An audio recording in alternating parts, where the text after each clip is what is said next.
ওই ওই কিরে মধু না রসমালাই না, এর থেকেও ভয়ঙ্কর কিছু। জিনিসটার নাম হচ্ছে ফাত্তাহ। নামটার মধ্যে তো একটা ভাব আছে, হ্যাঁ, ফাত্তাহ শব্দটার যেমন গভীরতা আছে, জিনিসটাও এরকম গভীর। গতকালকে থেকে আপনারা কয়েকটা ফুটেজ দেখেছেন, পাশাপাশি কয়েকটা ছবি দেখেছেন, যেরকম মানে ছোট্ট হয়ে আকাশে উঠতেছে তারপর আস্তে করে এরকম বড় হয়ে একটা চোক্কা মাথার মতন একটা শেপ তৈরি করছে একটা ক্ষেপণাস্ত্র। এই সেই ক্ষেপণাস্ত্র যেটা ফাত্তাহ, হাইপারসোনিক ব্যালিস্টিক মিসাইল, যেটা 1 থেকে 2 কেজি মাত্র। এটা জাস্ট কোন ভার্সন বুঝছেন, যেটাতে ইরানের মানে ইসরায়েলের অবস্থা খারাপ। 1 থেকে 2 কেজি মাত্র ওয়ার হেড। এই ওয়ার হেড জিনিসটাই কোনটা, যে পরমাণু যে মিসাইল গুলো আছে বা মেশিনারিজ গুলো আছে, এগুলোর মাথাতে ওয়ার হেড তৈরি করা হয়। এই হাইপারসোনিক ব্যালিস্টিক মিসাইল গুলাই হচ্ছে পরমাণু বোমা বা পরমাণু হামলার যেই মালটারে ক্যারি করে। এই হাইপারসোনিক ব্যালিস্টিক মিসাইল হচ্ছে এটার ক্যারিয়ার। সোজা বাংলায় বললে, আমি একটা মাল নিয়ে যখন ঢাকাতে যাবো, কি দিয়ে যাবো, গাড়ি দিয়ে যাবো, ওই গাড়িটাই হচ্ছে এই ফাত্তাহ। আর ভিতরে যে মালামালগুলো আছে, এটা প্রাথমিক জিনিসটা নিয়ে ছড়ছে। আর পুরা ইসরায়েল জুড়ে গতকালকে থেকে গভীর রাতে যে সাইরেন বাজছে, সারা রাত ইসরায়েলের মানুষ ঘুমাইতে পারে নাই এই ফাত্তার ভয়ে।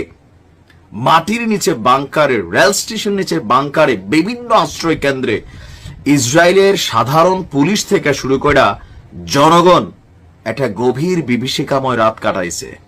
তাহলে ভাবেন, এই ফাত্তার যদি একটা সিরিজ ছাড়ে আর যদি কোনো আরব রাষ্ট্র এটাকে বাধা না দেয়, তাহলে কি পরিণতি হবে ইসরায়েলের। দর্শক, এই মুহূর্তের লেটেস্ট নিউজ হচ্ছে, ইরানের রাষ্ট্রীয় টেলিভিশনের বরাত দিয়ে আন্তর্জাতিক গণমাধ্যম এএফপি বলছে, ইসরায়েলকে লক্ষ্য করে ফাত্তাহ হাইপারসনিক ব্যালিস্টিক ক্ষেপণাস্ত্র ছড়েছে ইরান। আর এই ক্ষেপণাস্ত্রগুলো যে কয়েকটা মার্চে ইসরায়েলের আকাশ প্রতিরক্ষা ব্যবস্থাকে নাস্তানাবুদ করে সফলভাবে প্রবেশ করেছে।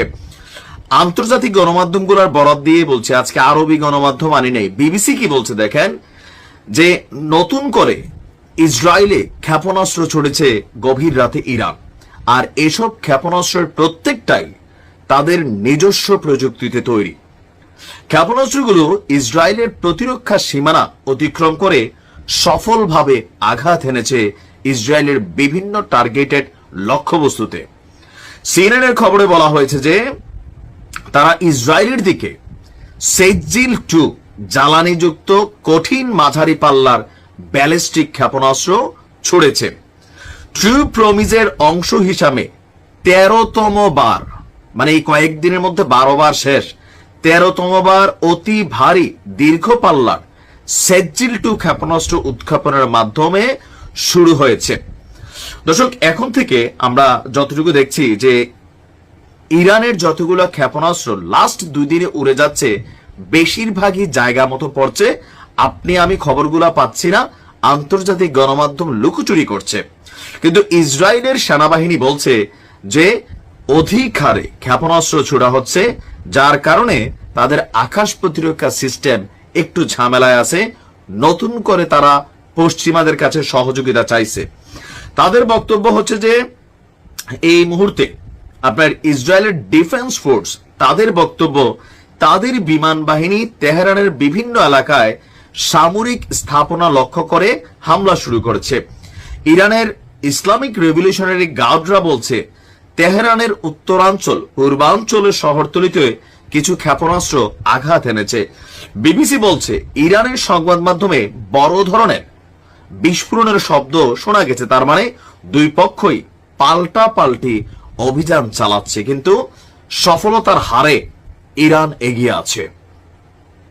ফাত্তার সিরিজ আসতেছে ইনশাআল্লাহ, সামনে খেলা হবে তোমাদের সাথে। এই মুহূর্তে আমি দেখছি যে আমেরিকার যে হাতিটা আরব সাগরকে কন্ট্রোল করছে, এটার নাম কি, বিমানবাহী রণতরী ইউএসএস আব্রাহাম লিঙ্কন। অর্থাৎ এখানে অনেকগুলো ভেসেল আছে, ফ্রিগেট আছে, ডেস্ট্রয়ার আছে, যুদ্ধ জাহাজ আছে, আর সবগুলার মা হচ্ছে এই আব্রাহাম লিঙ্কন।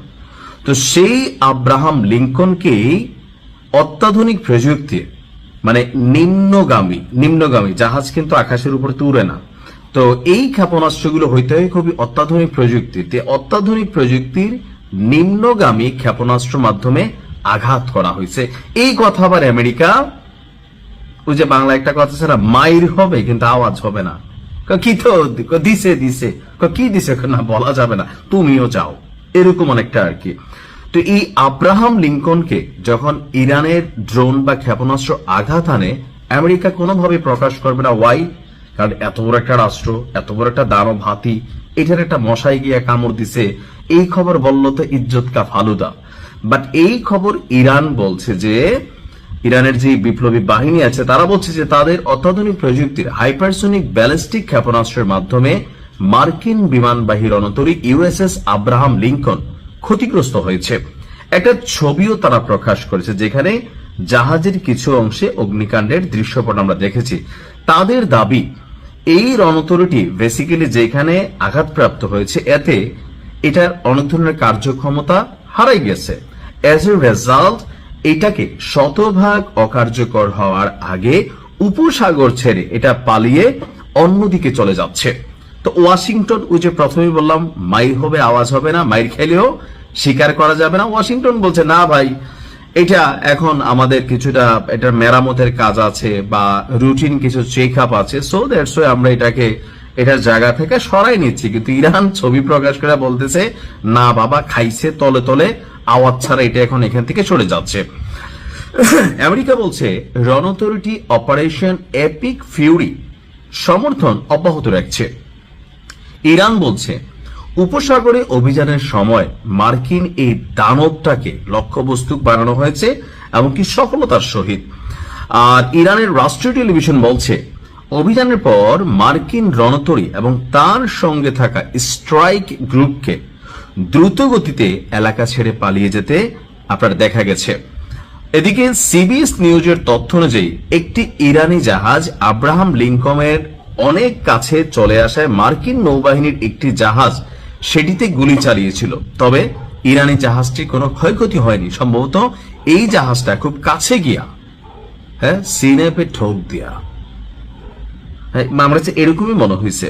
তো এরকম অনেক নিউজ আছে দেখেন, পশ্চিমারা গণমাধ্যম কন্ট্রোল করে, মিডিয়া কন্ট্রোল করে, ফেসবুক কন্ট্রোল করে। তো আমরা যখন নিউজগুলো আপলোড করি অনেক সময় আমাদেরকে কন্ট্রোল করে, বাট চেষ্টা করি আপনাদেরকে সঠিক তথ্যগুলো দেওয়ার জন্য। ঈদ মোবারক।